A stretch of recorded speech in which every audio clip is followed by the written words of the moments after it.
ছোটবেলায় টিচার যখন ক্লাসে জিজ্ঞেস করত তোমরা বড় হয়ে কি হতে চাও, তখন ক্লাসের সব বাচ্চারা বলতো কেউ হতে চায় ডাক্তার, কেউ সায়েন্টিস্ট, আবার কেউ মিউজিশিয়ান। কিন্তু আমাদের হিরো চেক্কো ছিল সবার থেকে আলাদা। সে বলতো আমি বড় হয়ে সরকারি চাকরি করতে চাই, কারণ তার কাছে সরকারি চাকরি মানেই হলো আয়রন রাইস বোল বা লোহার ভাতের থালা, যা কখনো ভাঙবে না। সে ছোটবেলা থেকেই দেখেছে তার বাবা সরকারি অফিসে বসে কেমন আরামের জীবন কাটায়।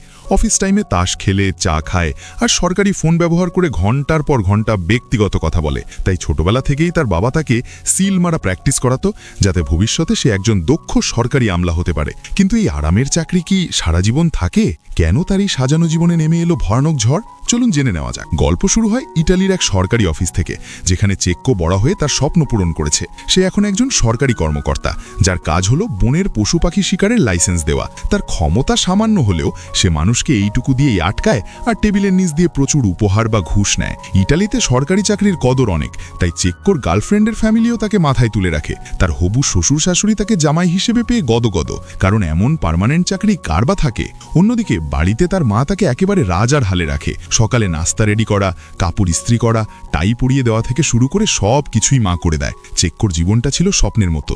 অফিস কাছেই, সাইকেল চালিয়ে যায় আর সারা দিন সিল মারে। কিন্তু হঠাৎ একদিন অফিসে বিনা মেঘে বজ্রপাত হলো। মিনিস্টার ঘোষণা দিলেন খরচ কমানোর জন্য সরকারি দপ্তরে সংস্কার করা হবে এবং অনেক কর্মীকে ছাঁটাই করা হবে। চেক্কো প্রথমে পাত্তা দিল না, ভাবল সরকারি চাকরি কি আর যায়। কিন্তু মিটিংয়ে যখন নাম ডাকা শুরু হলো, দেখা গেল একে একে সবাই কোনো না কোনো অজুহাতে টিকে গেছে। কারো শারীরিক সমস্যা আছে, কারো পরিবারের সমস্যা আছে, এসব কোটায় সবাই বেঁচে গেল। কিন্তু ফেসে গেল শুধু আমাদের চেক্কো, কারণ তার শরীর ফিট আর পরিবারে কোনো সমস্যা নেই। তার মানে পুরো অফিস থেকে তাকেই ছাঁটাই করা হচ্ছে। তবে একটা নিয়ম ছিল, যারা বিবাহিত তাদের চাকরি থাকবে। এই কথা শুনে চেক্কোর মাথায় বুদ্ধি এলো। সে দৌড়ে গিয়ে ঘোড়ার গাড়ি ভাড়া করে তার গার্লফ্রেন্ডকে নিয়ে এলো এবং প্ল্যান করলো আজই তাকে প্রপোজ করে বিয়েটা সেরে ফেলবে।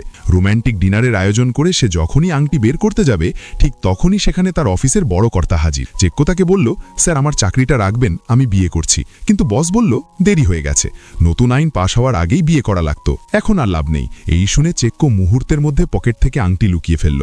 রোম্যান্টিক ডিনার ক্যান্সেল করে গার্লফ্রেন্ডকে নিয়ে সস্তায় রাস্তার খাবার খেতে গেল। পরদিন সকালে চেক্কো অফিসে গিয়ে এতদিন যা যা উপহার বা ঘুষ নিয়েছিল সব ফেরত দিয়ে দিল। ওদিকে চাকরি নেই শুনে তার গার্লফ্রেন্ড তাকে ছেড়ে দিয়ে অফিসের সেই প্রতিবন্ধী কলিগের সাথে প্রেম শুরু করে দিল, যার চাকরিটা টিকে গিয়েছিল।